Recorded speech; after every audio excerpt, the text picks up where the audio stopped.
नित्यानन्देश्वर समारम्भाम् नित्यानन्देश्वरि मध्यमाम् अस्मदाचार्यपर्यन्ताम् वन्दे गुरुपरम्पराम्. I welcome all the devotees, disciples, Samajis, Satsangis, Sri Mahants, Mahants, Tanedar, Kotari,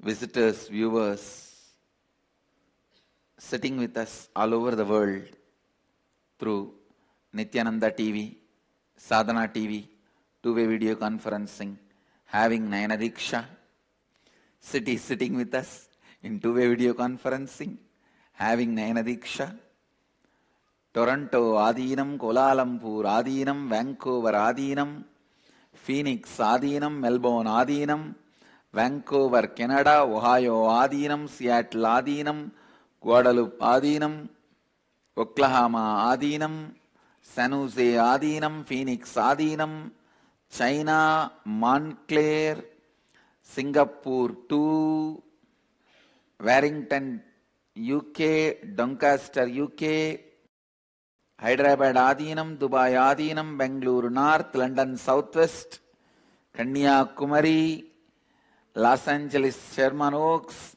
Vancouver, Manhattan, New York, Houston Adinam, Biddi Nityananda Nagaram, Singapore Adinam, and some more cities are joining. Oman Adinam, Phoenix, Arizona, more and more are joining. Dubai Adinam.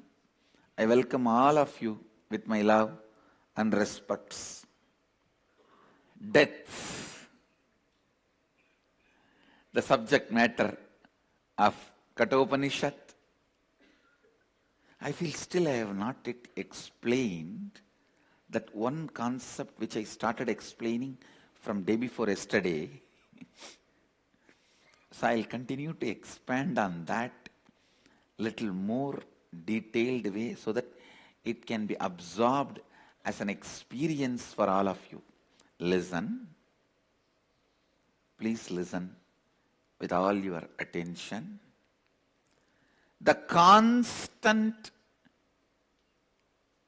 happening of life can be perceived as a constant rebirth or a constant death. If you perceive it as a constant rebirth, you will experience the beauty of life. If you perceive, listen, if you perceive life as a constant rebirth or constant death, both the ways, whatever way you may be perceiving, life is not going to change. Please understand. Reality does not wait for your acceptance. I think I need to give more examples, then you can grasp what I am saying. You can catch what I am saying. Whatever need to be taken away from you, when that is taken away, your hue and cry, non-acceptance, screaming, shouting, cursing, all that will neither stop nor reduce the speed of those things being taken away from you. Same way, whatever need to be showered on you, your blessing, your praising, all those things will not multiply the things which is going to be showered on you. Please listen. Praising God or life or Guru is not to please them but to keep you in a pleasant space. Understand? Be very clear. Praising God or Guru or life is not to please them, but for you to be pleasant. Never ever think you can bribe Mahadeva. No. If you are in the mood of praising them, you will be in the pleasant space. That is the result, that is the fruit of praising gods, goddesses, doing Sahasranama, doing Archana, Vandana, Bhajana, Pujana, Seva, worshipping, chanting, serving, praising. All that is for you to be kept in the space of pleasantness.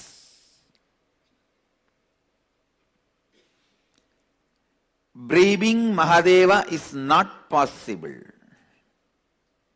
Listen, no bribing is going to work. You can't bribe him. You can't bribe him. I want every one of you to do this homework today. Sitting with yourself and seeing what all the aspects of your life you feel you are having rebirths. What all the aspects of your life you are feeling you are dying. Health. Just see and pen down. Do I feel I am reborn constantly or I am dying constantly?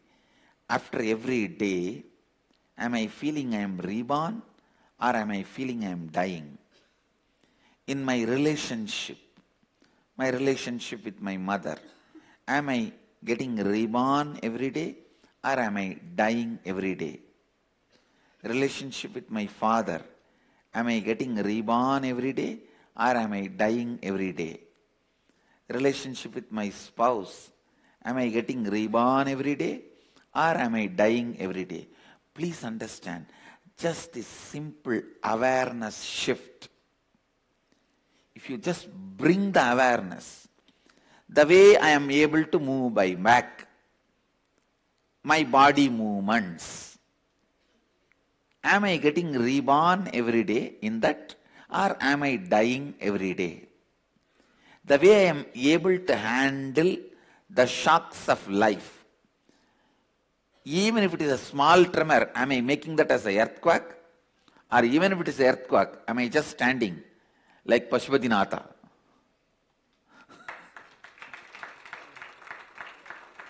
Understand, I want you to know, such huge tsunami, not a single temple got washed away. In India, that big tsunami, it is shocking because Tiruchendur, Kanyakumari, and all those places, every day wave touches the temple compound. Suddenly, in those areas, ocean is withdrawn. Not a single temple got destroyed. And such a huge Himalayan tsunami, Kedarnath is standing. He is just standing.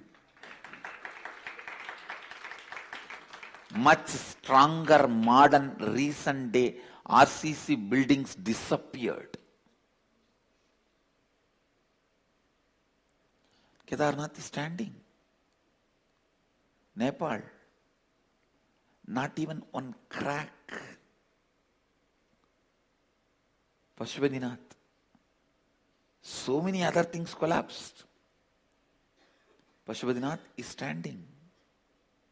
I tell you, our Hindu temples are designed in tune with all the Panchabhutas.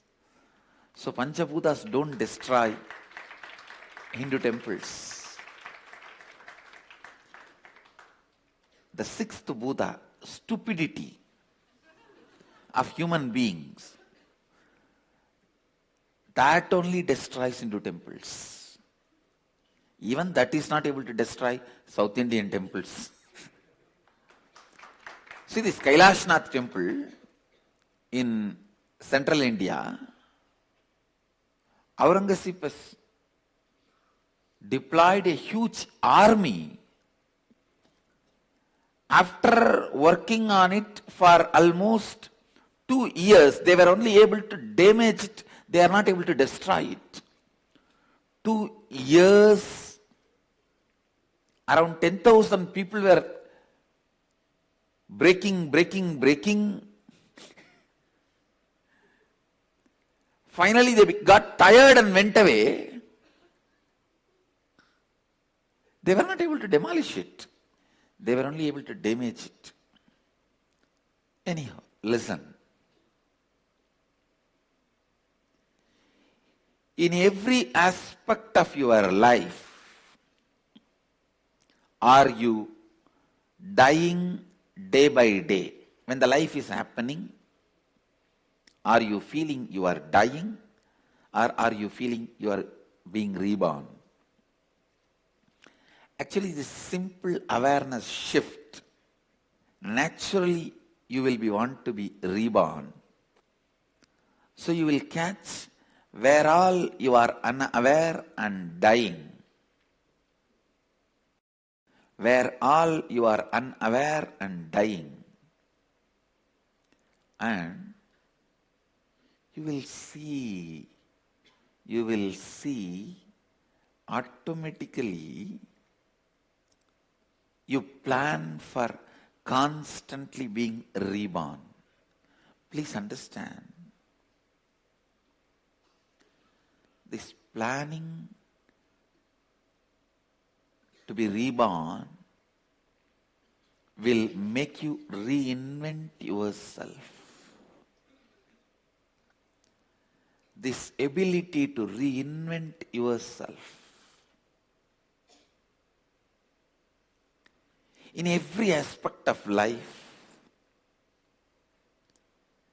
the ability to reinvent yourself, I can say final prasada, result, gift, the essence of this Kathopanishad is awakening your ability to reborn and reinvent yourself. That's all. Please understand. Yamadharma is talking about death, revealing at least 20 sacred secrets about life and death. But final essence, the final result, the last word of Yamadharma from the Kathopanishad is awaken your ability to reinvent yourself. Awaken your ability to reinvent yourself. Life itself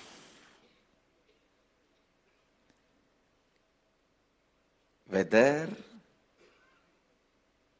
you want your health, you want wealth, you want joy, you want bliss, you want contentment, you want completion, you want relationships, you want enlightenment. Life itself, it is just the science of reinventing yourself. If you know how to reinvent yourself in the same body, you will know how to reinvent yourself when you leave the body also. Ability to reinvent yourself even when you leave the body is conscious birth.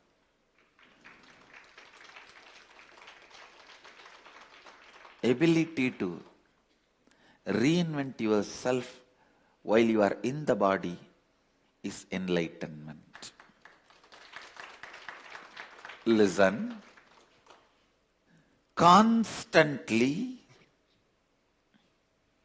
reinvent yourself.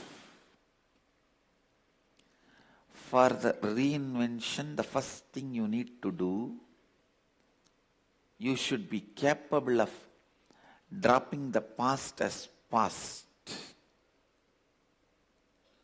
Past has no meaning to you other than making you understand it has no meaning to you. Understand? Past has no meaning to you other than making you understand it has no meaning to you.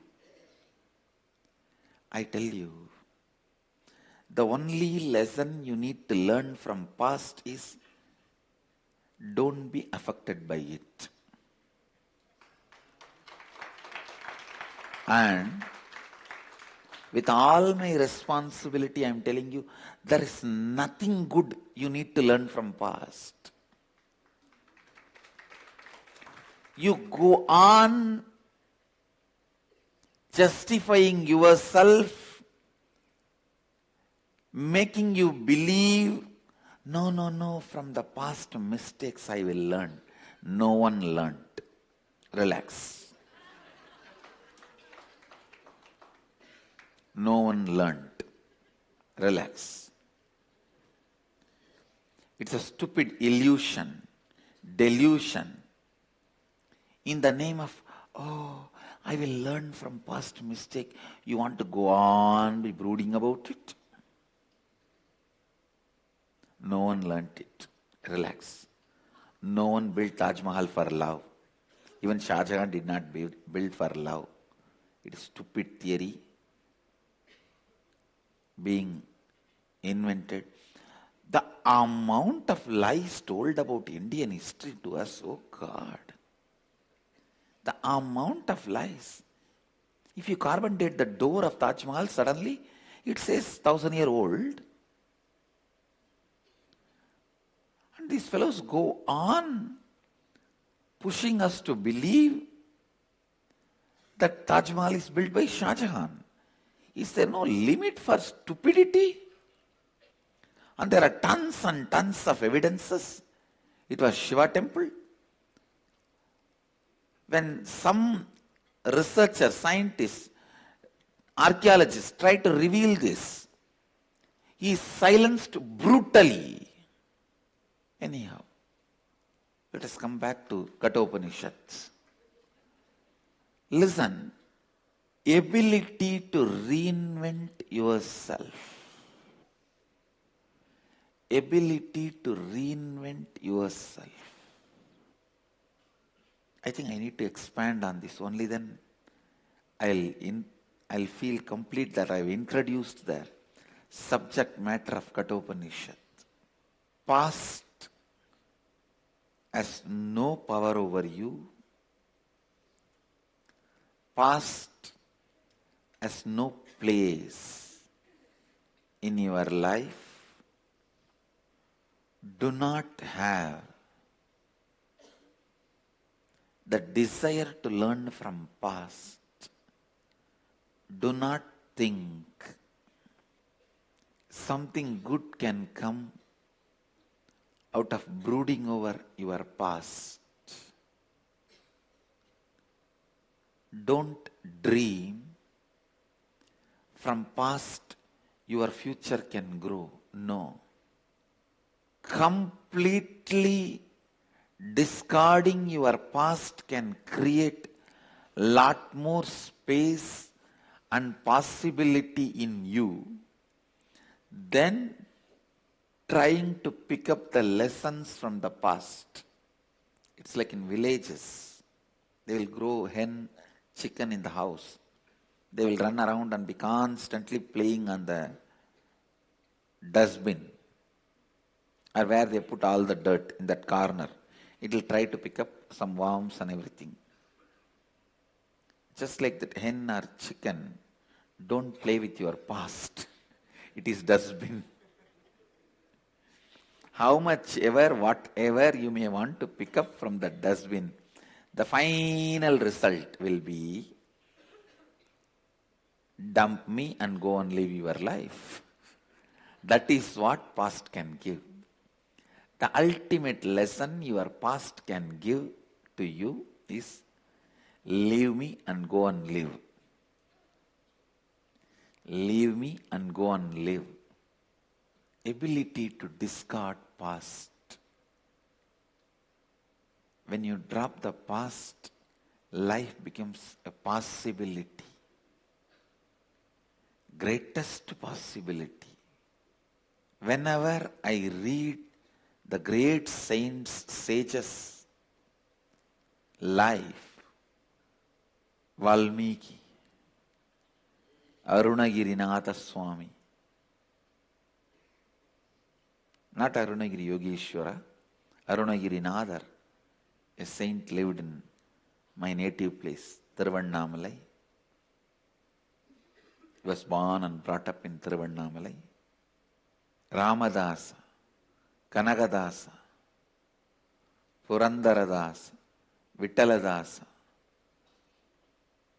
the Dasa Sampradaya Bhaktas. Whenever I read their histories, stories,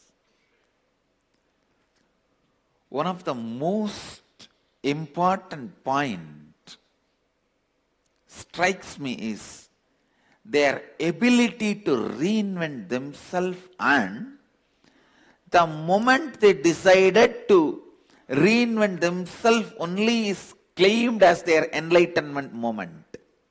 Please understand, the moment when they decided and declared they will reinvent themselves, that moment only is considered as their enlightenment moment. That moment only is attributed as the moment when God gave darshan to them, when they are awakened, or the moment of spiritual enlightenment and experience, whatever. It is just the moment they decide to reinvent themselves. Please understand.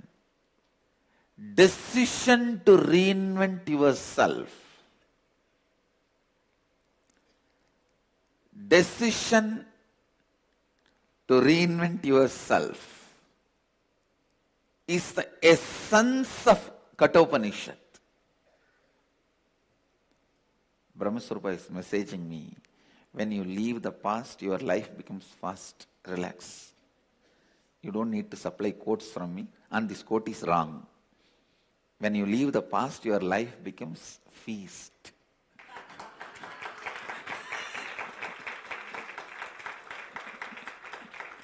Not fast. Life becoming fast means restless. When you leave your past, life becomes feast. Not just fast. Good. I have not become that poor where Brahmaswarupa can give me quotations.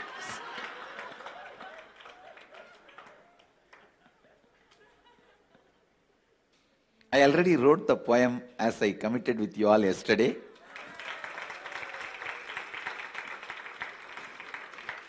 See, it has come out in the style that my spontaneous style, how I sang a few days before in satsang about the love of Mahadeva, love current of Mahadeva. I am just sitting and referring because I wanted to make this as a traditional poetry, not the modern poetry. In Tamil there's two sections, Marabuk Kavidai, Puduk Kavidai. The two sections are there. The traditional poetry and modern poetry. In traditional poetry, there are grammars for the poetry. My spontaneous expression, I do not know how much it is aligned to the grammar, so I'll take few days to align them to the grammar, because I used to, in 1995, 96, in those period, I used to write this traditional poetry without missing the grammar, without missing the traditional Tamil grammar. Tamil grammar is something far, far deeper, complicated than Sanskrit grammar. Please understand, I am not disrespecting Sanskrit because I have knowledge about both languages. I tell you, the grammar, Tamil grammar is very complicated because the language was being used as a spoken language till now. Sanskrit is no more a spoken language. I think even in those days, it was not a communication language. It was only a language used for elite, for writing. But Tamil remained as a communication language from the time of origin. So I am aligning it to the grammar, then I'll bring it and sing. Reinventing yourself. Please understand, the first step is dropping the load of the past. The second step, having courage to keep your possibility alive in the face of any impossibility perceived by you because of your SDHD. Listen. Keeping your possibility alive in the face of any impossibilities perceived by your SDHD. You may be wondering, why is Swamiji giving such long gaps in today's satsang? Because I wake up many people by giving the gap.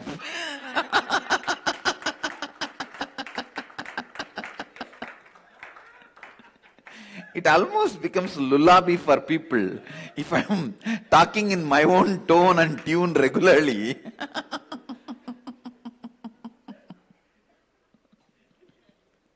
So sometime once in a while, I just change the tone and tune so people wake up. Something is not right.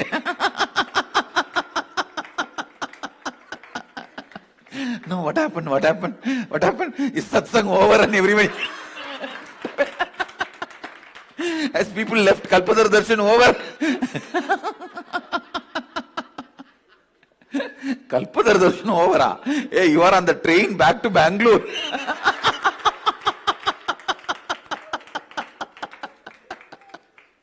Get up, next station, Bangalore.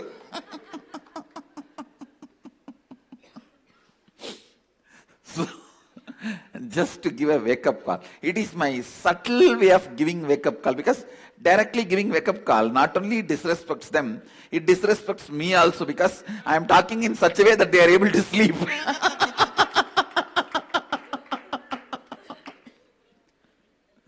So I have to save my face and I have to wake them up. So only during those moments, I use this technique of giving long gap. It is not sound. Many times even unusual, weird silence also wakes up people. Understand?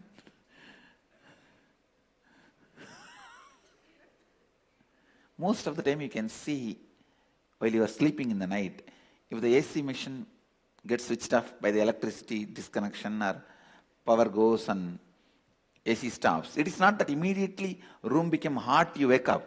The moment the sound disappears, you wake up. How many of you experience this?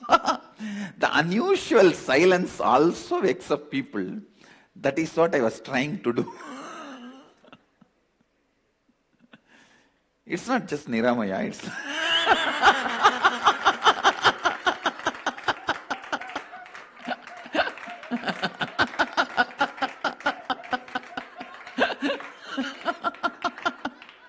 few more people also.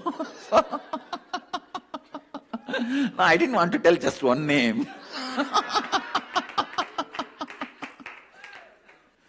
See, I think the space of Anandavana, people are in Ananda. Ability to reinvent yourself.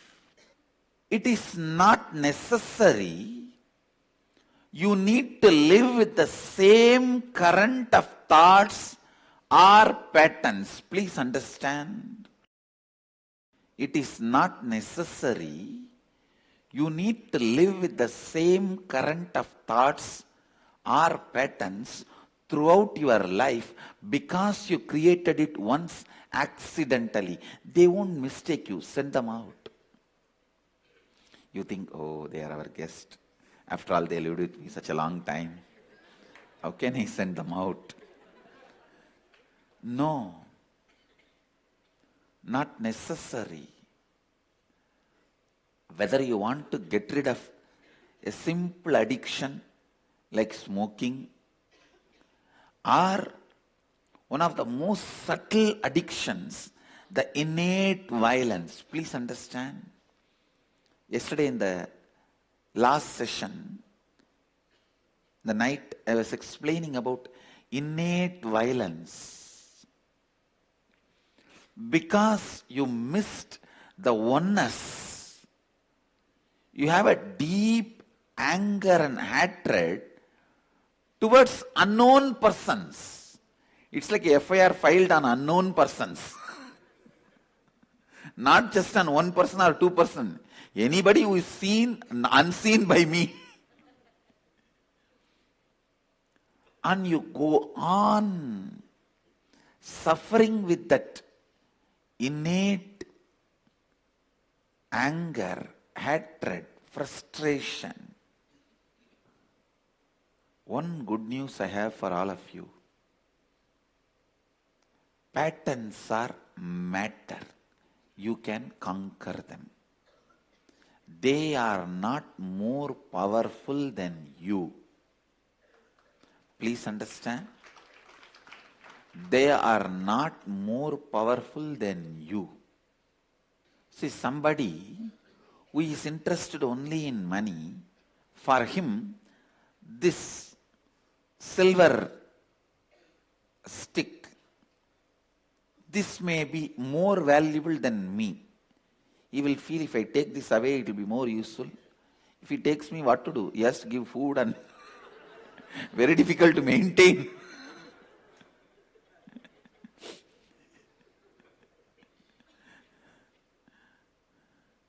If he takes me, what can he do? Nothing can be done. No use. If he takes this, it will be useful for him at least.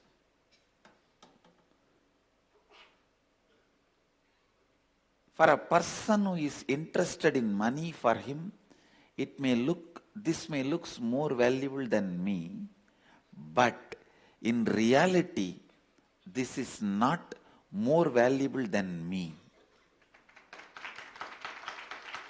Understand? Look into your life in every place. Look into your life in every place where stupidity, the matter, is being given so much of importance over the consciousness. You see inside. Actually, I tell you, your whole problem in the life is nothing more than a simple early morning laziness in the bed. Listen. See, early morning, in the bed, you are already awake, but you are feeling, why not 10 more minutes? I know it is there. But if it is really, there is a flight, you won't miss. If there is a compulsion, you will not entertain that laziness. You will just jump out. The laziness is just, there is no compulsion, it's okay.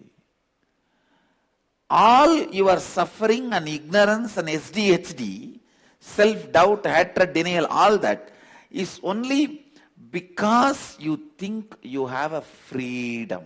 Please listen. You have a free space to play. Something in your life makes you feel the urge is urgent. No, you can't play this game anymore. A disease or an accident or a breaking up of a relationship or something. Very strong root shock. You just wake up and decide to reinvent yourself.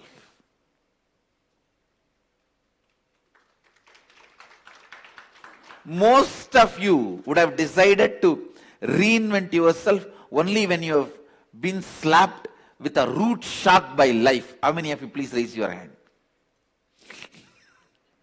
It's true. Root shock does not give you time to think. You have to decide to reinvent yourself. All the problems in your life is just cherishing that early morning laziness in the bed. That same attitude in everything in the life. I have to stop drinking. Okay, what is there now? Today this one glass, am I going to die or what?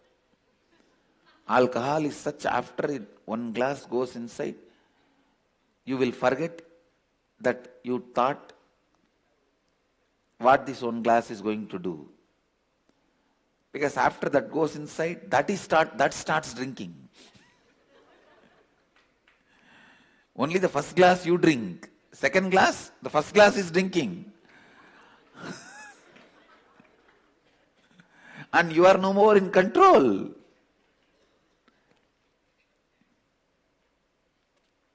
You are no more in control. Only yesterday I discovered, first few verses, when I was compiling only, it was taking few minutes, organizing words and all that. After 3-4 verses, suddenly I got the courage. Come on, let me write Andadi. Andadi means 100 verse. I suddenly decided that let me write 100 verse, Andadi. And it did not have any big plan. And maybe when I present it to you guys, I will be presenting 100 verse.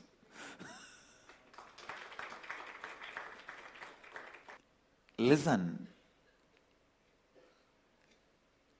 Alcohol and poetry is one and the same. See, alcohol does damage to you, poetry does healing to you. That's all. Both the result is different, but the way it flows. If you take the first glass, second glass you will not be drinking, the first glass will be drinking. If you write the first poetry, second poetry, you don't have to sing. The first poetry will sing the second poetry. That is Andadi. The first poetry will sing the second poetry. First poem will write the second poem. That is Andadi. Listen. The simple laziness which you cherish, thinking things are not that urgent, that needs to be broken for reinventing yourself. It is urgent. The moment you are born, looking into death is urgent. Because any moment it can happen. Good news is, your consciousness is more powerful than any patterns or the matter. The great news I have is you just need to feel the urge into urgent. That's all.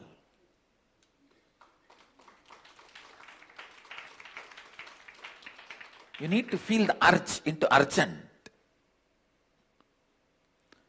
Don't say, I need to stop smoking, but I smoked 10 years. Will this one cigarette kill me or what? The other day I was reading a quotation in Facebook. It says, B.K. Iyengar did yoga throughout his life. He died in 93. Kushwant Singh drank whiskey throughout his life and he died in 96. So the moral of the story is, whiskey gives you 3-year edge over the life.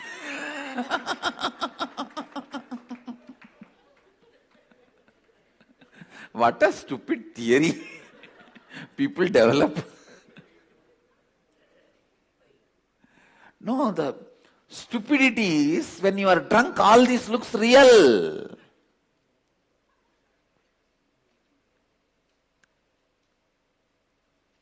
A man who regularly drinks really believes this. Kushwant Singh, if he was not drinking whiskey every day, he might have lived even 200 years. Who knows? The BK's family genetics, he might have died in 40 because of yoga. He lived till 93. Who knows? Look into that. People think, I have to give up smoking, but I smoked for 10 years. Will this one cigarette kill me today or what? Come on, it's okay. I have to stop smoking and continuing smoking. Because the urge to reinvent has not become urgent. It is as simple as smoking to as deepest pattern as innate violence. Even with the innate violence, I should not be shouting like this to my mother-in-law. I should become more humble, respectful to her. Thinking this, but the moment she passes in front of you,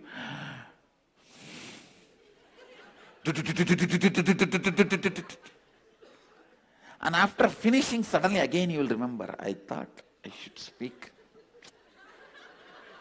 little patiently with her. Please understand, all conscious human beings has urge to reinvent themselves. That's the good news. Only thing, it should become urgent. That's all. It should become urgent. I am not at all denying the existence of the urge, but the urge is supposed to become urgent. Reinvent yourself again and again and again. That is the essence of Kathopanishad. I tell you, in Indian tradition, anyone who wants to be an enlightened being is asked to do Parajatra Yatra, means changing the place every 3 days and travel. Why you know? Because when you go to new places, your ability to reinvent yourself will start flowering.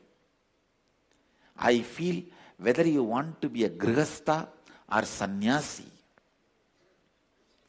in the young age, during the period of brahmacharya, you should spend little time in Parivrajaka Yatra and reinvent yourself. I am already planning.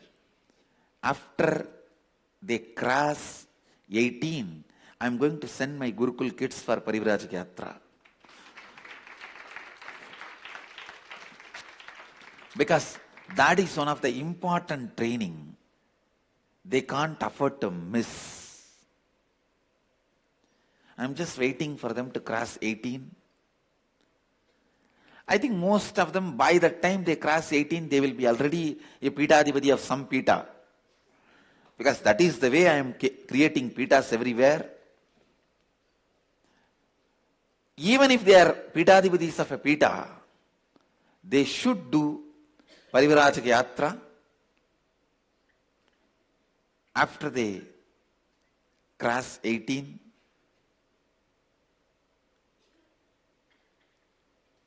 Because there you get the chance and possibility to reinvent yourself with a new group of people. Jnanatma has got a historic reference. Because Iyengar's father died when he was only 9 years old. His childhood was further marked with a variety of serious illnesses, including malaria, tuberculosis, together with malnutrition. He was actually on the way to die very early. From his history, biography, Jnanatma gave the reference. So be very clear. Don't believe this cushion sing theory. From Iyengar Yoga website, we got his biographical reference. He living up to 93 equals to living up to 200 years. Alright, listen. How many times I may repeat, the essence is ability to reinvent yourself. That's all. That's all. So, with this, I'll continue to expand on Kathopanishad in further satsangs. I bless you all. Let you all radiate with integrity, authenticity, responsibility, enriching, causing, living Advaita, the eternal bliss, Nityananda. Thank you. Be blissful. Nityananda Dhyanapeetham, Nityananda Nagar, off Mysore Road, Bidadi, Bengaluru. Phone 08027279999. www.nityananda.org. www.youtube.com/lifeblissfoundation.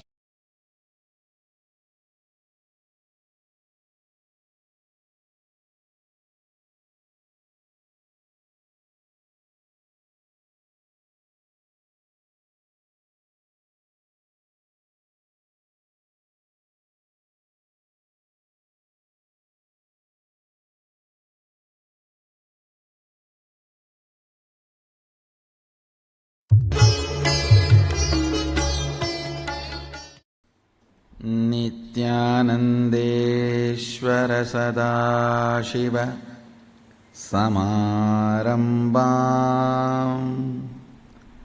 नित्यानन्देश्वरि आदिशक्तिमध्यमाम् अस्मदाचार्य पर्यन्ताम् वन्दे Guru Parampara.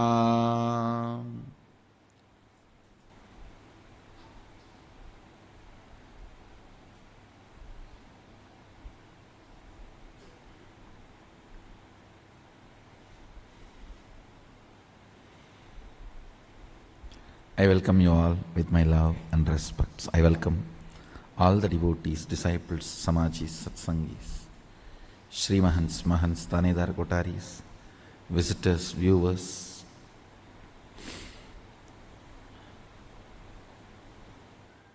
Everyone sitting with us all over the world. Nitya Satsangis, Sarvajnapeetha Yajamans. Everyone sitting with us all over the world through Nityananda TV and two-way video conference. I welcome every one of you with my love and respects. I'll give the essence of what I am conveying in last few satsangs. First thing, anything you fill in your logic becomes your imagination. Whether oneness or any decision you take, anything you fill your logic, it becomes your imagination. Anything you fill your breath, your heart, it becomes your visualization. Anything you fill your depth, that becomes your declaration. Then comes time, length, breadth, depth, time.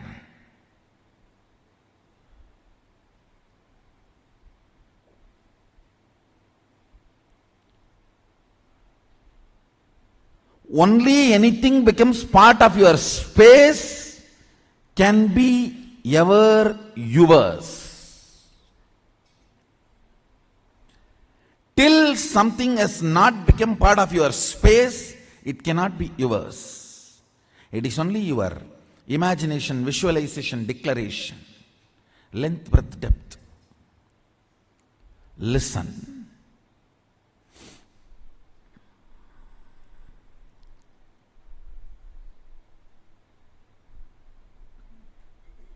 I made a statement, ferociousness breaks the time layer, removes tiredness, depression, boredom associated to length, breadth, depth, and makes anything as your space.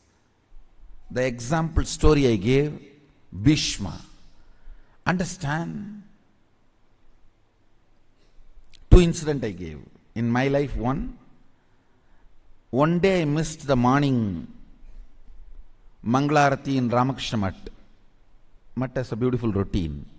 Early morning, during the summer it is 4 o'clock and during the winter it is 4:30. The morning Mangalarati, everyone has to come and sit and do the spiritual routine.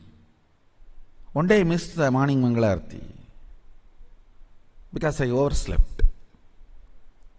I did not do the cute analysis. Oh, what is the pattern? What must be the reason I overslept? I did not do all that cute diagnosis analysis. It was a ferocious decision. I think we should stop sleeping, that's all.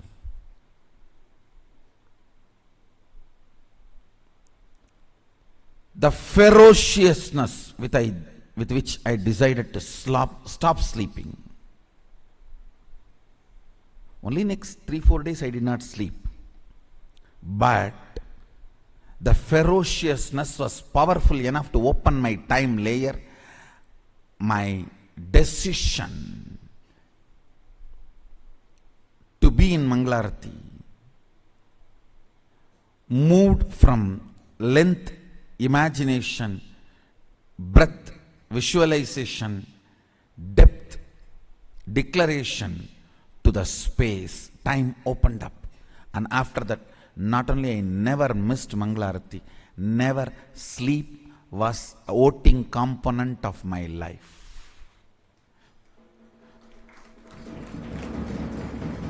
Understand this word. Sleep lost voting right in my life's any decision.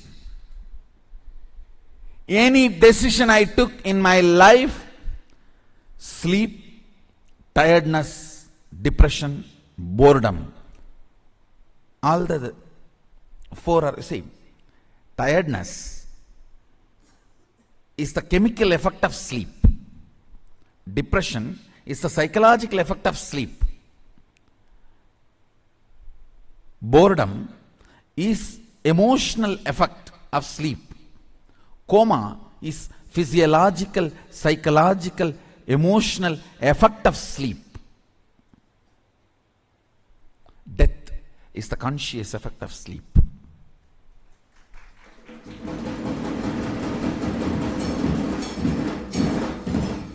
After that day, no decision could be influenced. Understand? After that, no decision in my life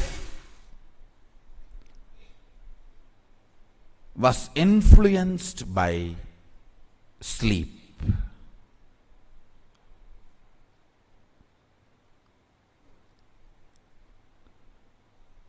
The story of Bishma.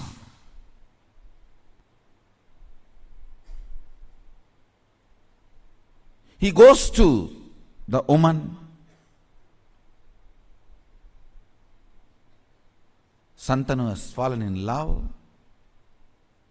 Actually, he is going to pick up a girl for his father. That itself was not usual in Vedic tradition. And she expresses the fear that my son will not be a king. So I don't want to marry your father because you will be the king. Even if you don't become, your son will fight for the throne. See the ferociousness with which he handles the problem. He is not saying, don't worry, I will not fight, I will make sure my son does not fight. No!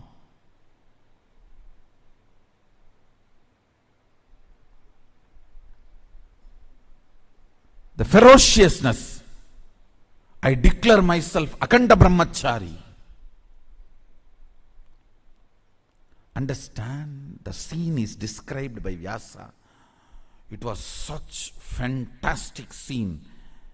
Son sacrificing his life for father's lust, which is not dharmically expected. Dharmically, he is not expected to do this.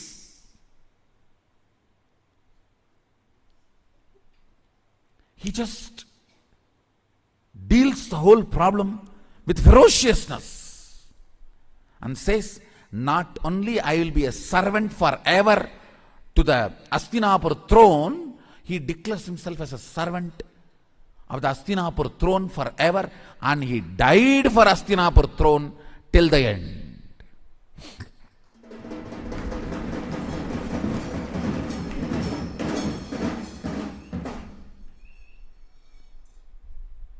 Understand? He dropped his body to protect Hastinapur throne. The last act he did, giving all the spiritual and dharmic strength he had to Dharmaraja, now who is Hastinapur throne head. Before he left the body, he made sure the right person is in the Hastinapur throne, Yudhishthira. And he infuses all his best things, Vishnu Sahasranama, and the system to rule. Both he gives to Yudhishthira. I don't know how many of you know, Vishnu Sahasranama was chanted by Bishma on deathbed. On arrow bed, he chanted, and he gifted the great spiritual principles, the principles of administrating a country through a spiritual way, and gave literally everything to Hastinapur throne and left the body. Listen.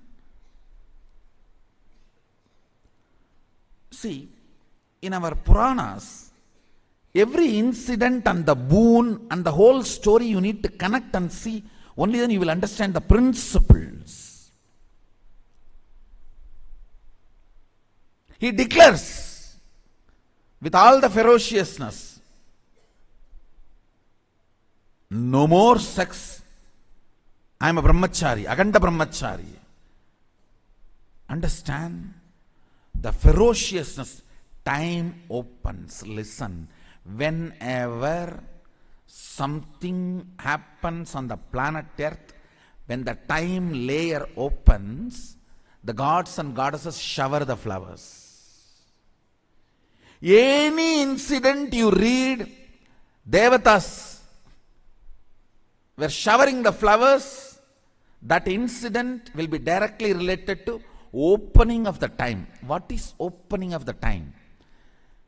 Your vow or the decision is from space, not restricted by time. Understand?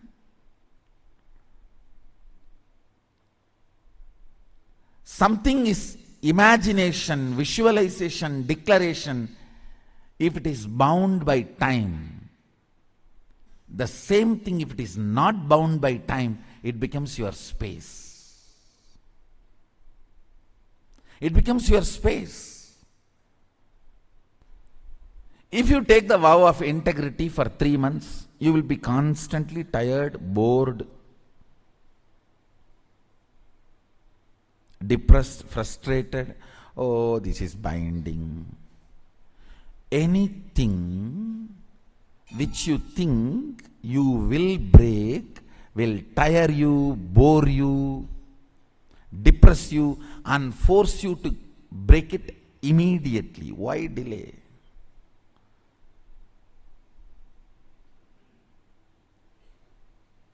Most of these people who take some vows for a few days and try to practice, they end up like that only. I know one fellow from Tiruvannamalai, he will go to Sabarimala every year. The day he finishes the darshan, the way he will rush to the lower camp and run to the liquor shop. Because almost for 20 to 30 days he did not touch the liquor. I used to think, then what he must be thinking in Sabarimala when he was going. Because the speed with which he will rush back. Anything is kanta, broken,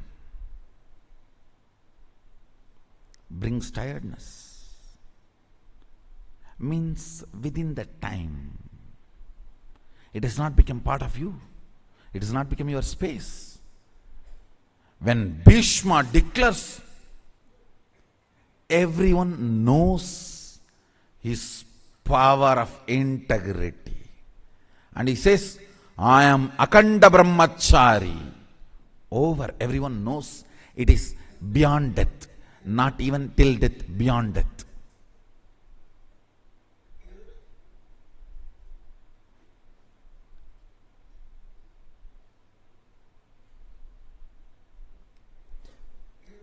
In Bengali there is a proverb. They always remind in Ramakrishna Math. A sannyasi can be declared pure only the direction, the way his ashes flow after his dead body is burnt. After you are dead and your body is put to the fire, the way it flows means even that ash should not flow in any wrong direction. It's a very symbolic proverb. Only the ash, the direction of the ash of the sannyasi's fire can prove his purity. Means that ability of akanda, that proves whether something has become your space or not. Understand?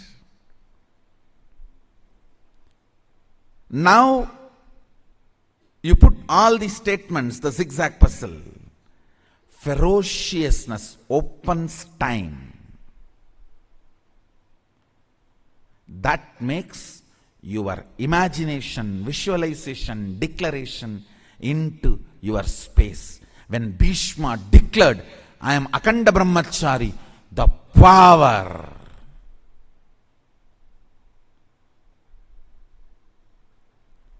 it was so powerful.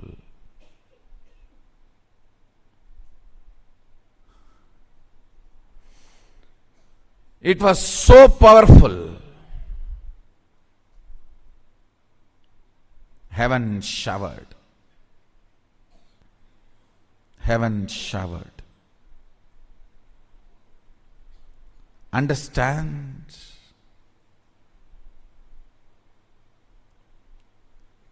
any situation, if you deal it with ferociousness, your declaration becomes space. Your declaration becomes space.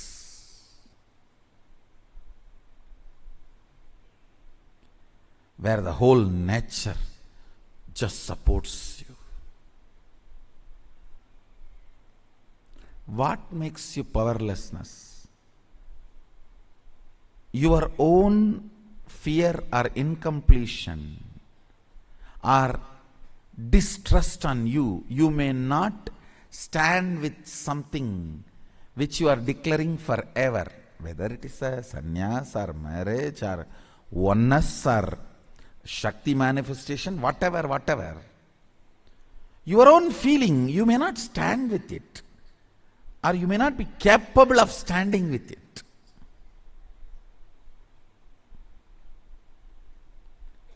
That makes you powerless, and that makes things only as a imagination, visualization or declaration without letting it become space. Understand?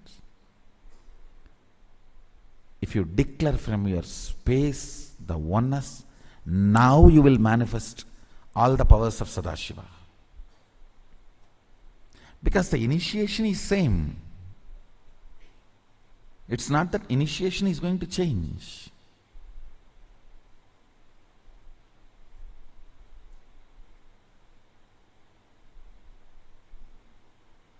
Initiation is same. That's not going to change.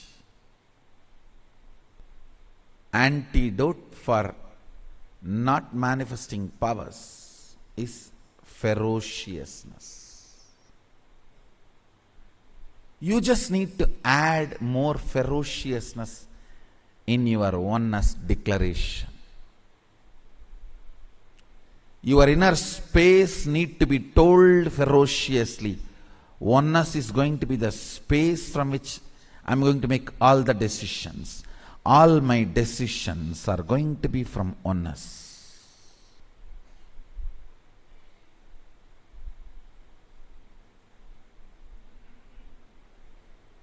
All my decisions are going to be from the logic of oneness, visualization of oneness, depth of oneness.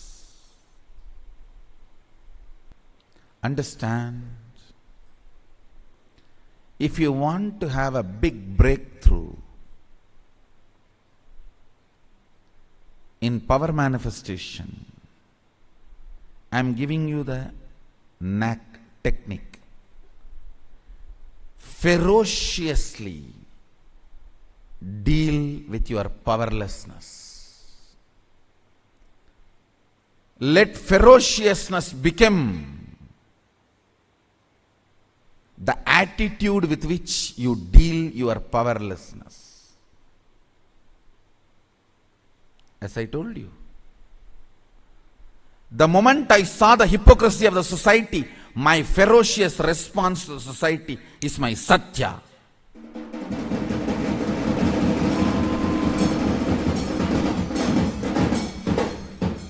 When I saw the stupid sexology ideas and ignorance, stupidity, hypocrisy related to sex, my ferocious response to the society is my brahmacharya. When I saw this whole possession, ownership concept stupidity, it is all about might is right. Understand? Nobody is owner. Just a mighty fellow is owner. That's all. Don't think ownership and all is absolute. No. Might is right. That's all. Is the reality of ownership. Legality of ownership and reality of ownership is different.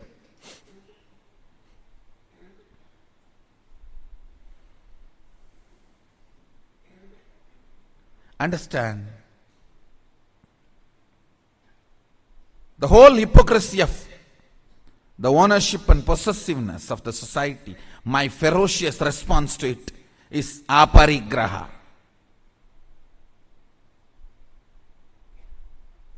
And whole society's economy system, not that somebody cheats you for money, the very concept cheats you. Not that somebody cheats you for money, exploits you for money, the very concept of money cheats you. My response to that, ferocious response to that, is asteya.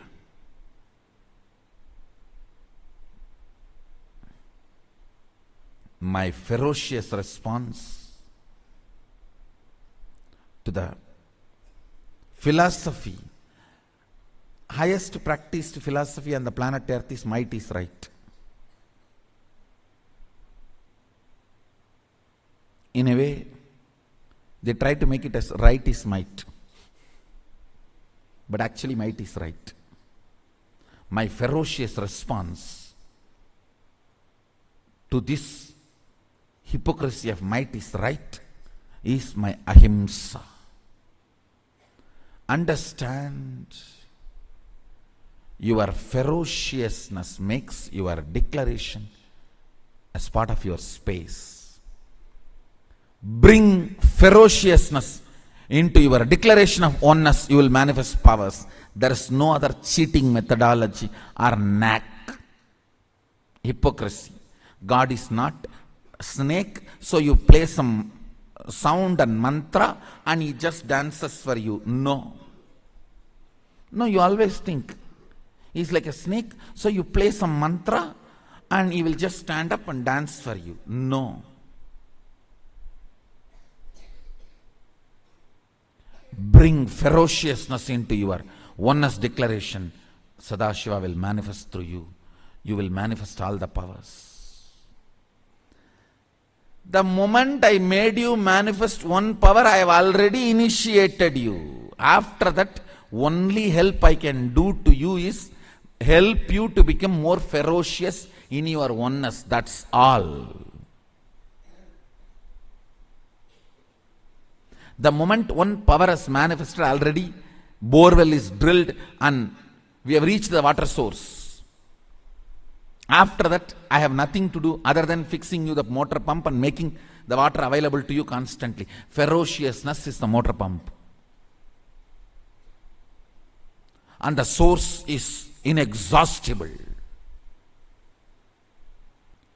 Deal with your powerlessness ferociously. Declare your oneness ferociously. The moment you decide to declare your oneness ferociously, you manifest all the powers of Mahadeva, all the powers of Sadashiva.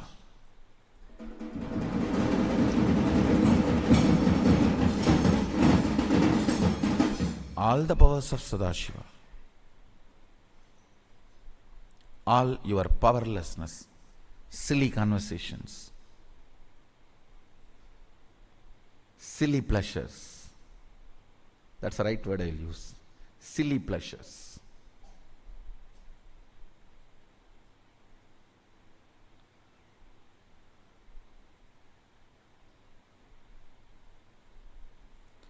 Deal all your silly thought currents, silly pleasures with ferociousness.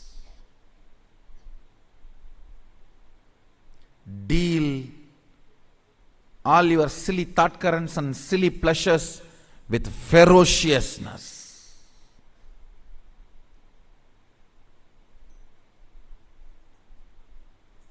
I tell you, especially the Adinavasis and Sangha members who are getting trained directly through Jira, understand,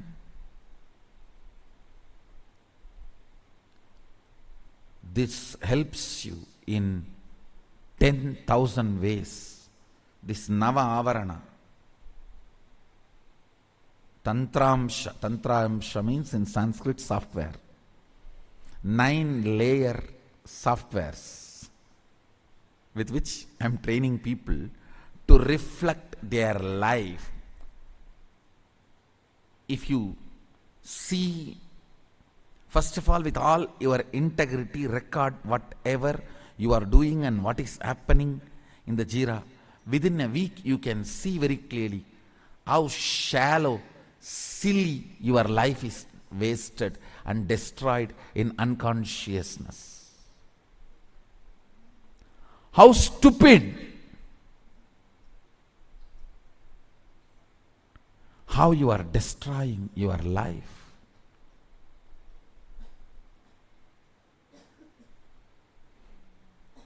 How your internal and external conversations are silly. Even if you think it is chilly, no, it is silly.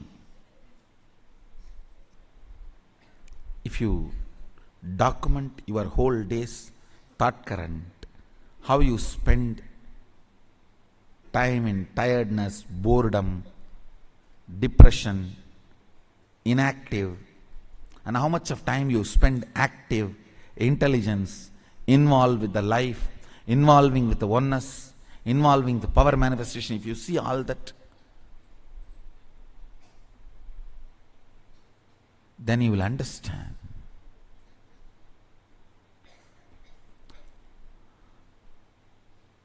how unconscious your life is. It is like mirror, and how you can evolve you.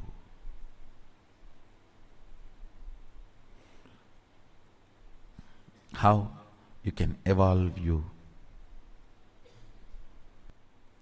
Understand, thousands of times you would have failed.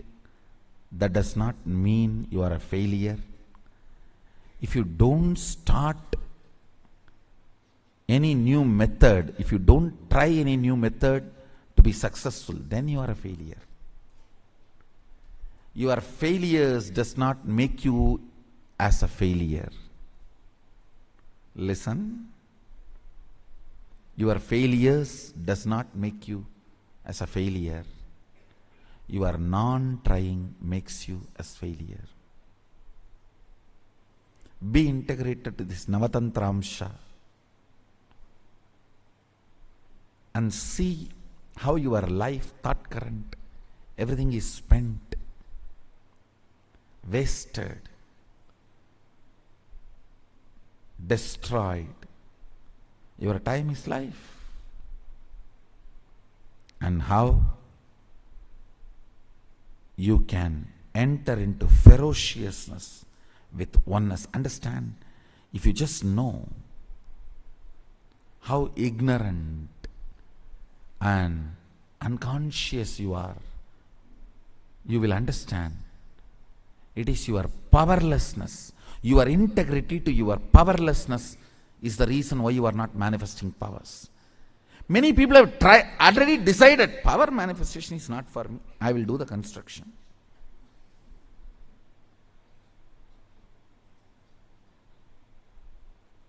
I will do this work. I will do that work. No.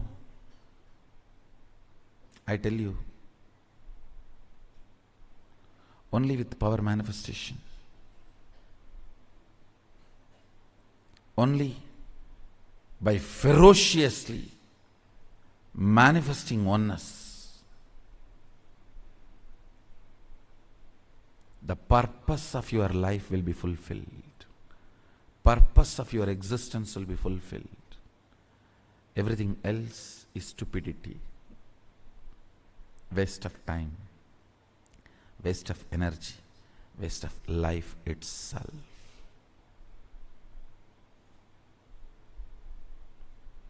Drop the silly conversations, silly pleasures, silly ways of pleasing yourself and pleasing others. No. Bring matured conversation, within you and with others.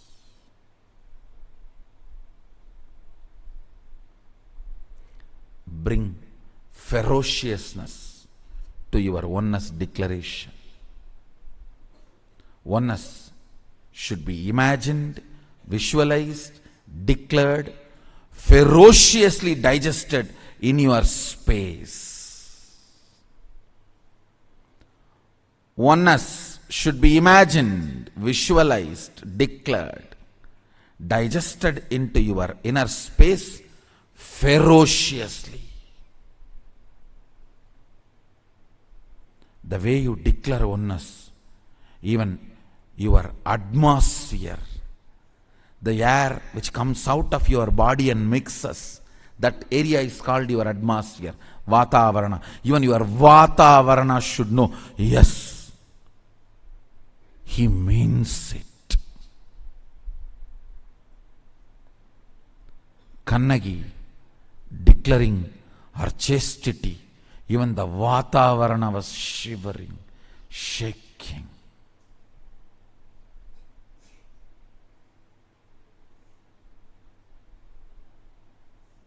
King dropped dead. Understand? King dropped dead. The ferociousness of oneness in me was more powerful than my bone marrow and bones. That is why even the fracture of the bones did not move me away from ferociousness and my ferocious oneness.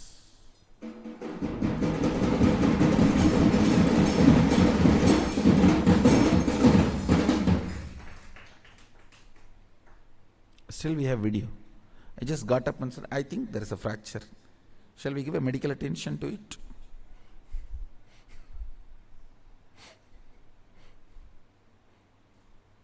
Multiple compound fracture. I am telling, I think there is a fracture. Shall we give a medical attention to it? As usual, how I leave the campus, when I go to somewhere, some program, I'll first go to temple, then go to Kalabhairava. I followed the same procedure. We have a video. I went to temple and took darshan and went to Kalabhairava, went to Subramanya, and then said, come on, let's go to hospital. Give the medical attention. Your ferocious declaration of oneness should be more powerful than your bone and bone marrows. The air which goes inside you and comes out should give witness to the air outside. Hey, this fellow is in oneness. Don't play games with him.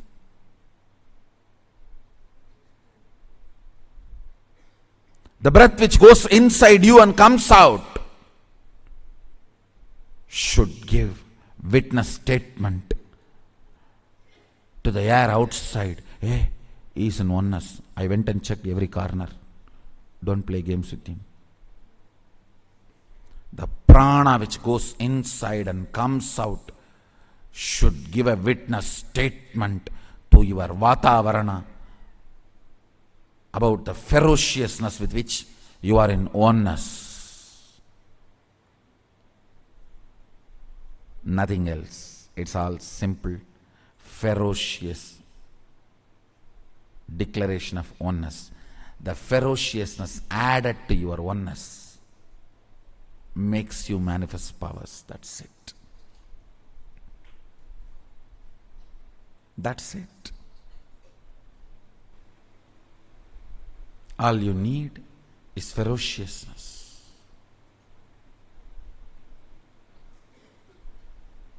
In your oneness declaration. That's it.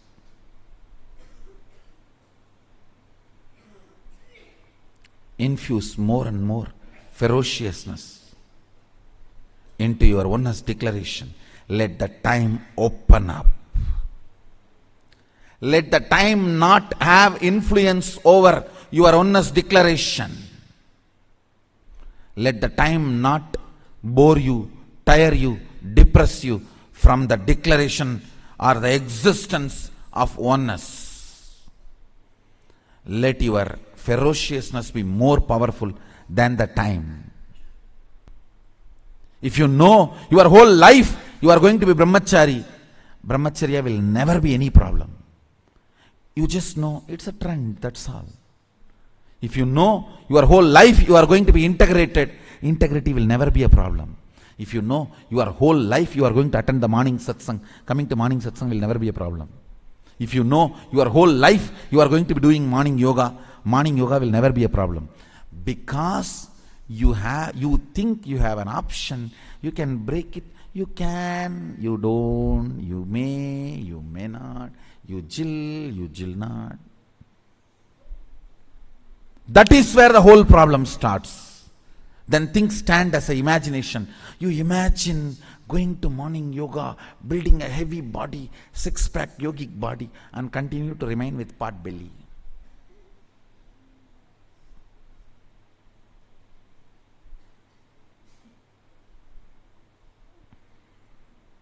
Then all your ideas remain as imagination, visualization, or declaration, never becomes your space, power manifestation.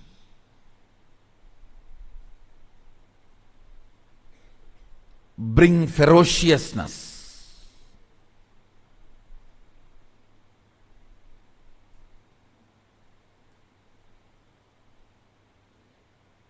Let your inner space know time will not be able to change your principles.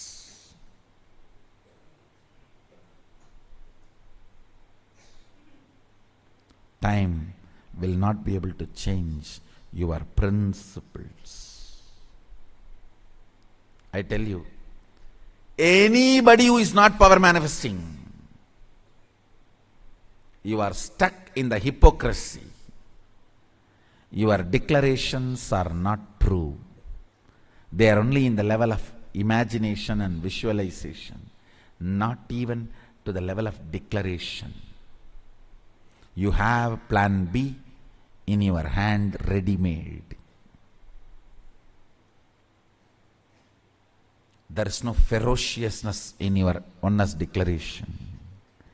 Oneness is imagination for you, not lifestyle. If you declare your oneness as a lifestyle, power will manifest now, because you will break the layer of time.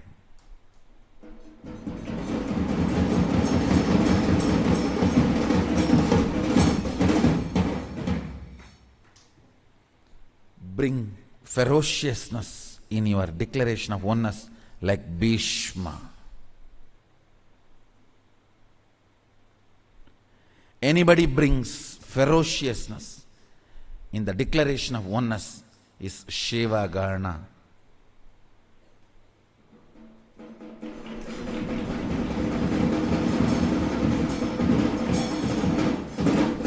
Is Seva Gana.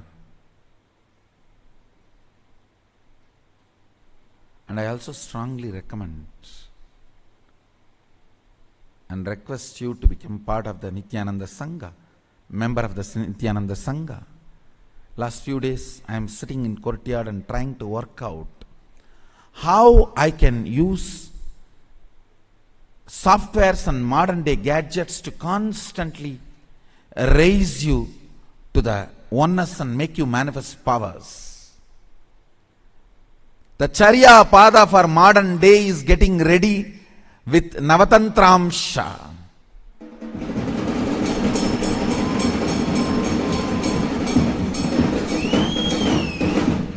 Charya Pada means lifestyle component. Through lifestyle, power manifestation. Mahadeva gives power manifestation through lifestyle. I am trying to bring that in a form of software, so understand, I am opening the doors of Kailasa. From wherever you are, you can remain as Kailasa Vasis.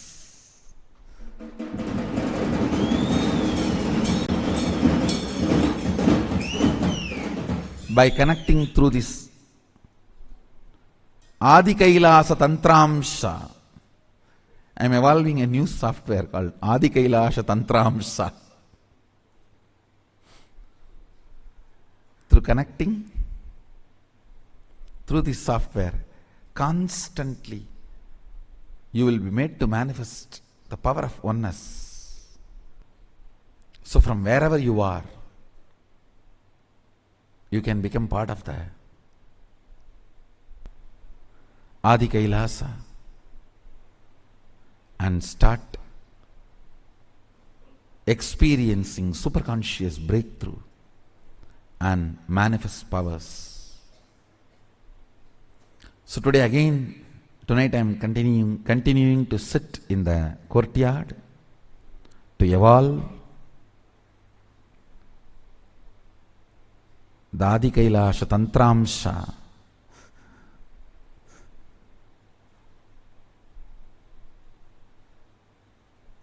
Today with bonfire. Because now the energy of Amavasya started. We have, in next 2-3 days we have Amavasya. So during the few days of Amavasya and Purnima, if you sit with fire, that whole energy of the nature gets imbibed in your system. That's why the homas, yajnas, yahas during the Amavasya and Purnami. Anyhow, let the software be ready. It will reach you, help you, support you to manifest powers and experience Adi Kailasa. So with this, I sincerely request all of you to become part of the sign up to be a member of Nityananda Sangha. I bless you all. Let's all radiate with integrity, authenticity, responsibility, enriching, causing, living, Shuddhadvaita Saivam, Maha Sadashivoham, the eternal bliss, Nityananda. Thank you. Be blissful.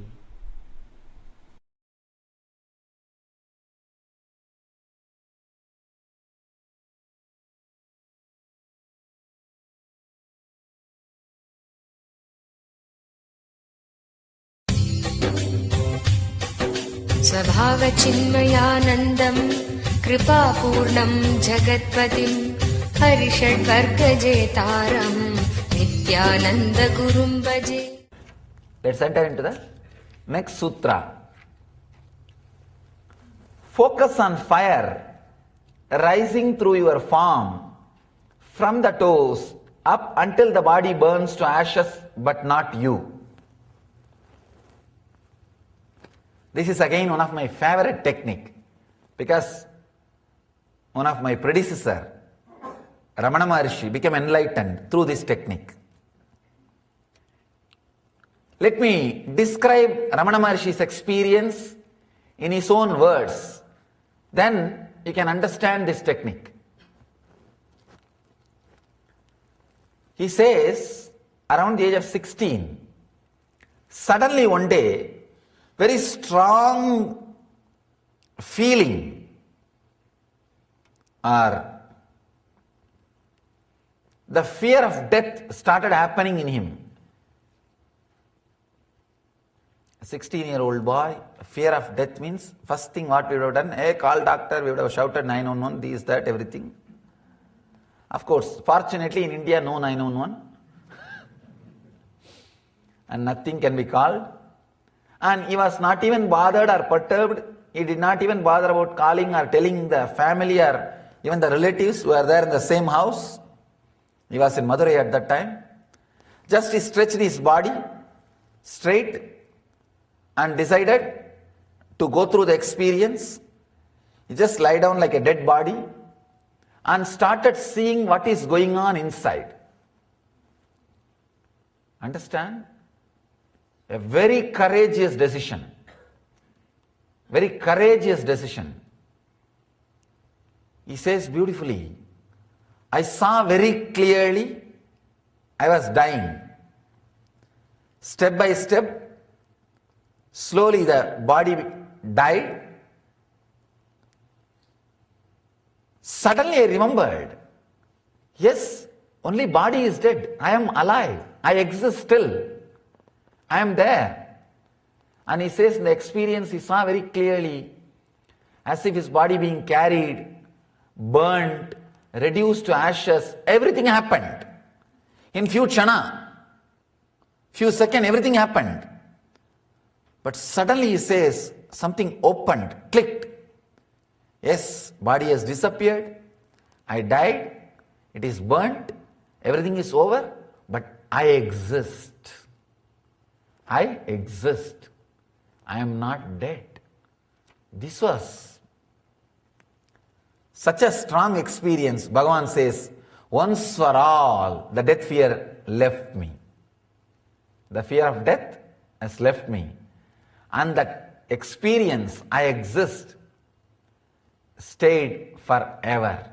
Once for all. Understand? In half an hour you can become enlightened. That is what Bhagavan is saying by expressing this. All it takes is half an hour.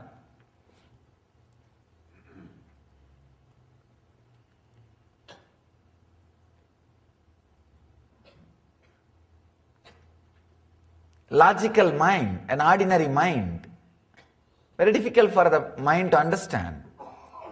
How can just one simple experience give so much of clarity and courage? An experience transform the whole life. He says within that experience, after that experience happened, within few days he left the house all alone and travelled and came and settled in Arunachala and never left the Arunachala after that. Maybe Ramana Maharshi should have practiced this technique for many janmas before that birth. Whatever he practiced, that experience only just automatically opened up. Opened up and pulled him inside and gave the truth. Let me repeat the sutra and we will try to understand. Focus on fire rising through your form from the toes up until the body burns to ashes, but not you. It's very, I can say practically all mystical tradition in the planet Earth use this technique, including Christianity and Sufism. Even in Christianity they use this technique. In many Catholic monasteries and nunneries they use this technique. I read the other day one of the esoteric Christian groups, spiritual groups, not the social group, but spiritual group, who are fully engaged in transforming them and enlightenment science. Spiritual group. They say that their nuns, every day they will lie down inside the coffin before sleeping for 2 hours. Of course, open coffin, not closed. They will lie down and meditate that they are dead. In Sufism, they dig a pit and lie down in that and meditate. Of course, in Vedanta, this is one of the, I can say that most used technique in Vedanta for enlightenment is this death meditation. Kathopanishad describes this technique wonderfully. Most used technique in Vedanta. Everybody before taking sannyas has to go through this technique. Has to go through this technique. And in Buddhism, anybody who is initiated into sannyas, first thing he has to do is he has to go and sit in the graveyard for 3 months and see continuously dead bodies being burnt and visualize that he is also being burnt. If you have that much courage, it's good. You can go and sit in graveyard and see the dead bodies being burnt every day. Of course, unfortunately here in this country you can't see. It's all electrical. In India you can see it's a open burning. Natural process. They will arrange the wood and put the body and burn. I have seen, I myself personally had this experience in Varanasi.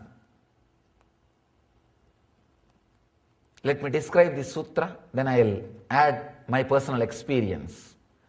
Focus on fire rising through your form from the toes up until the body burns to ashes, but not you.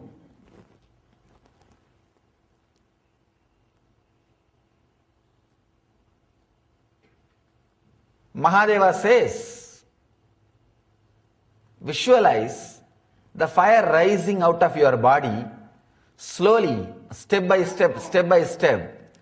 Let your form be burnt. He is saying beautifully. Let your form be burnt. Let your body turn into ashes, but not you.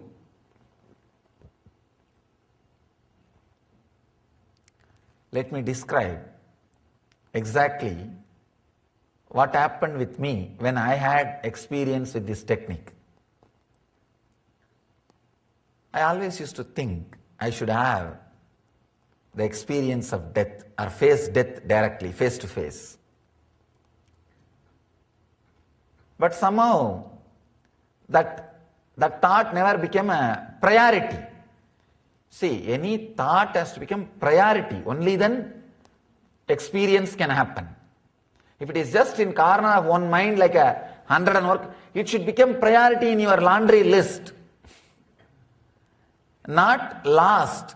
It should become priority. Usually in our laundry list, washing, cleaning and cleaning the house and paying the rent and phone bill. If time permits, enlightenment also. If time permits, meditation also. That's all. But here, that way things will not work. Only when it becomes top priority, when urge becomes urgent, things starts transforming in you. Otherwise it is okay, but much can be done. One small story, one guy goes to the doctor and says, "Doctor, I tried to commit suicide by taking 1,000 aspirins." Doctor asks, "What happened?" He says, no, after 2 I felt better, I stopped. So, you may feel better after 2 aspirins, if it is in your laundry list. But, only if it is in top priority, experience can be achieved. So it was not in my top priority. Somehow it was getting postponed. When I went to Varanasi, Varanasi is the holy city for Hindus, largest floating populated city, floating population. 300,000 people per day enter and go out. Such huge floating population per day, average. That is the amazing thing. And per day, 300 people are burnt in one place. 300 dead bodies are burnt in one place. Manikarnika Ghat, they call it Manikarnika Ghat, where traditionally it is believed, if you leave the body or if somebody dies in that area, or if somebody's body is burnt in that area, they will be liberated. They will have direct enlightenment. Not only it is traditional belief, Ramakrishna confirms it from his own experience. He says that I saw very clearly Shiva, Mahadeva himself going near every pyre and taking that soul, unclutching it from the body mind and liberating. He says, I saw it with my own experience. So, you can't say it's a mythological belief. It's a solid experience. I had the fortune of going to the Ghat.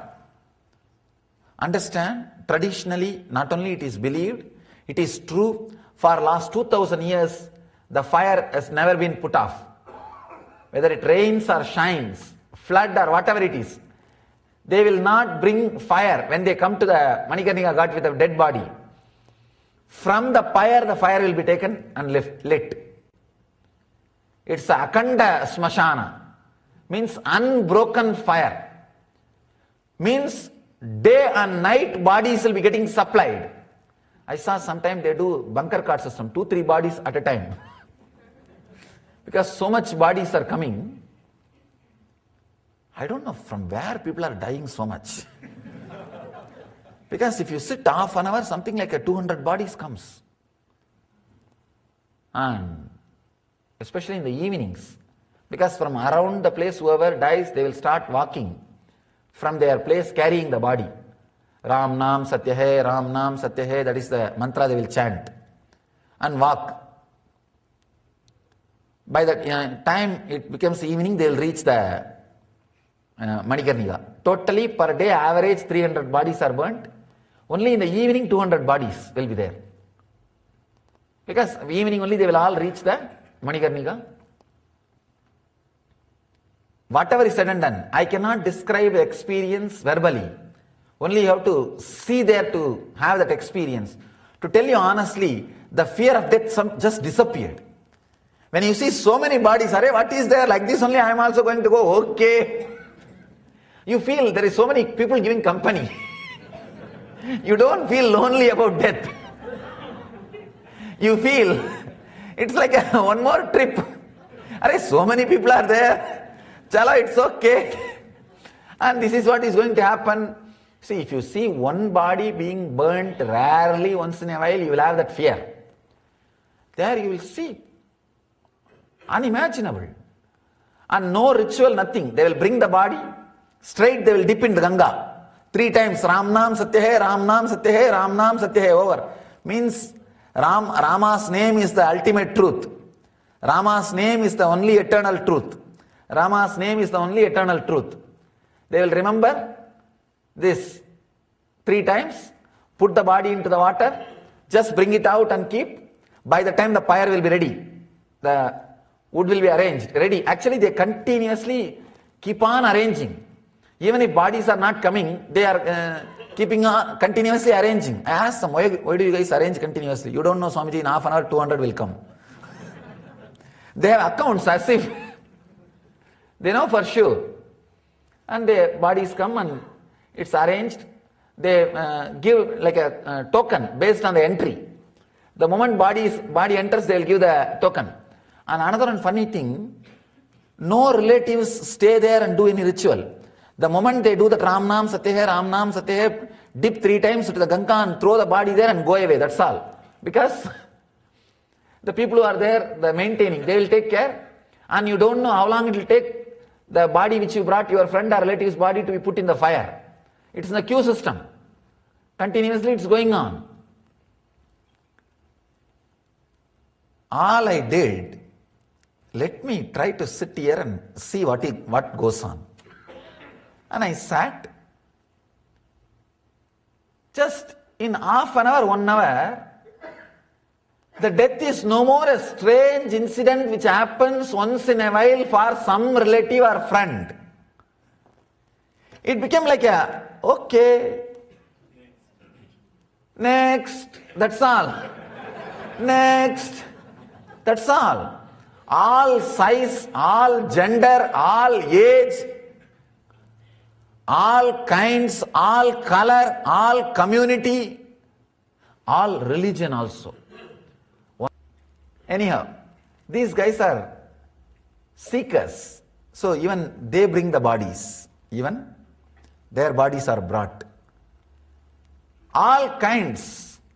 When continuously you see this happening, you actually lose respect for death. Now you have too much respect, too much of ideas about it. Alright, it is nothing. The breath which went inside did not come out, that's all.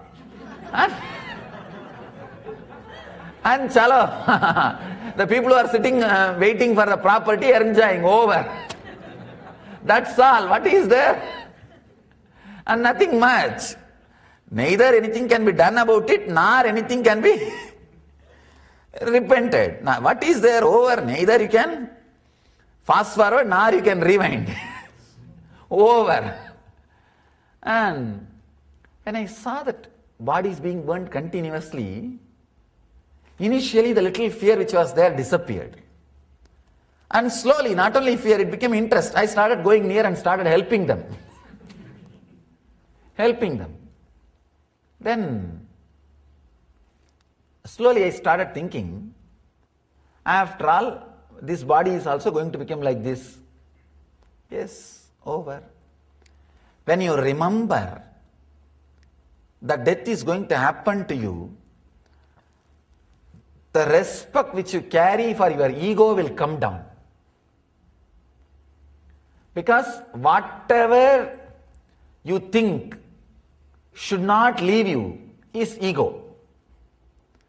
When you know for sure everything is going to leave you, then the respect for ego just drastically drops. And especially, I'm a kind of a too sharp, straightforward guy. So straight away the respect for ego dropped. Then I decided, after all I'm going to die. Either I should have death experience now itself and live without the death fear, or die and see. That's all. But I have to see the death. There is a small Shiva temple in one corner and a small tower above the temple. I went and sat in that tower so that nobody will disturb me. In one corner I sat. If you see in the biography souvenir, you will see the photograph where I had the first death experience. I sat there. From there I started seeing the dead bodies being burnt. Still I remember the strong click was when an elderly lady's body was being burnt. I saw her, she had a big belly, the cloth burnt and the fat which was there in the belly started burning and melting and flowing. Sorry for describing too vividly. I could see very clearly because the cloth got burnt, the body is there and the fat is burning and melting and flowing. Because the fat is flowing, the fire is still burning with a full speed.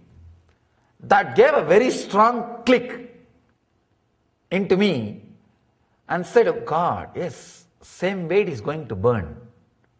And same thing is going to happen to this body also. Let it happen. That click opened up a deep fear of death. And that fear, when it spread all over the body, when I faced it consciously, I could see very clearly that fear spreading all over the body. When the fear met my awareness, hit my awareness, that became death experience. Understand? Whenever your fear is suppressed, it stays inside you as a suppressed fear. Whenever it comes out and you are not consciously facing it, it becomes a fear stroke and shakes your whole nervous system and breaks it down. If it is faced consciously, it becomes death experience. The fear, death fear, if you just escape, run away, when that fear happens, it becomes death.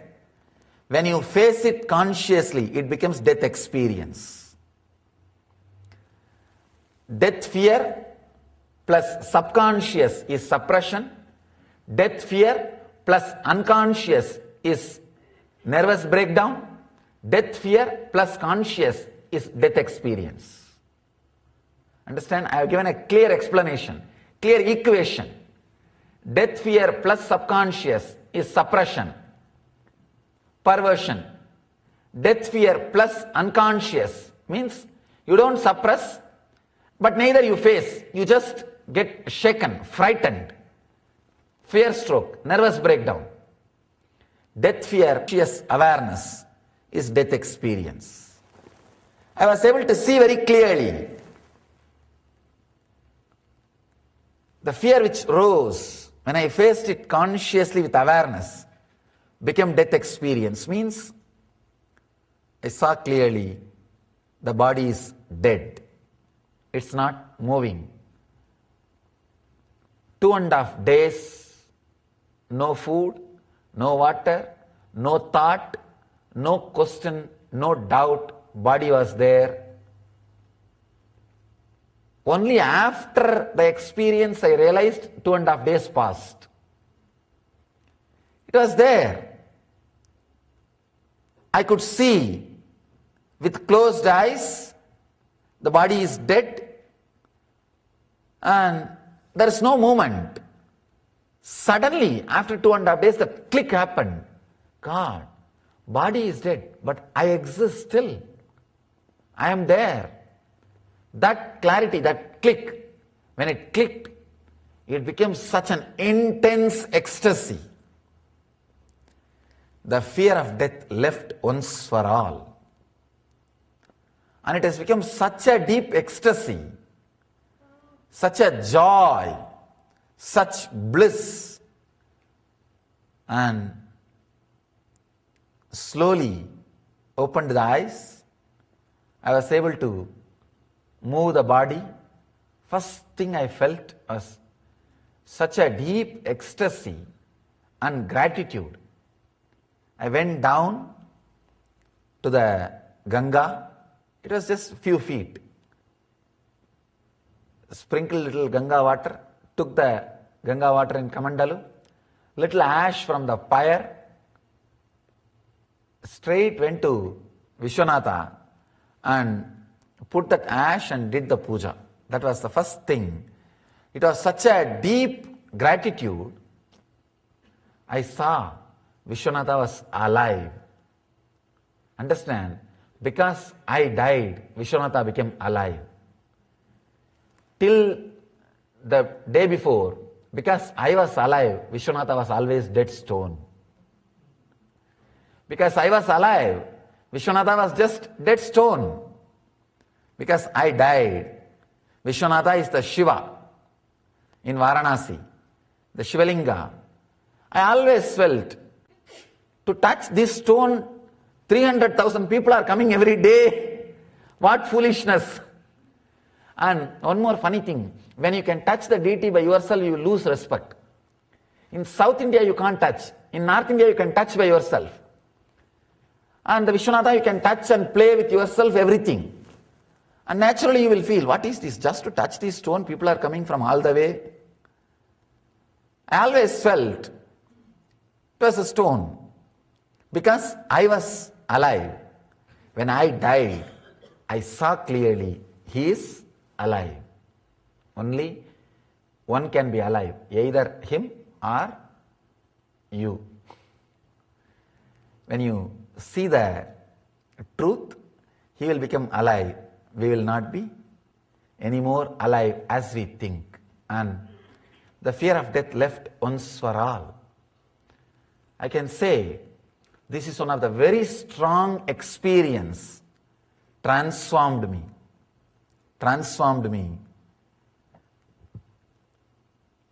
towards my enlightenment, towards the spiritual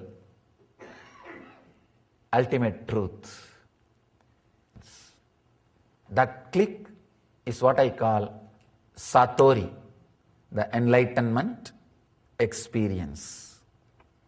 Let you achieve and radiate the eternal bliss, Nityananda. Thank you.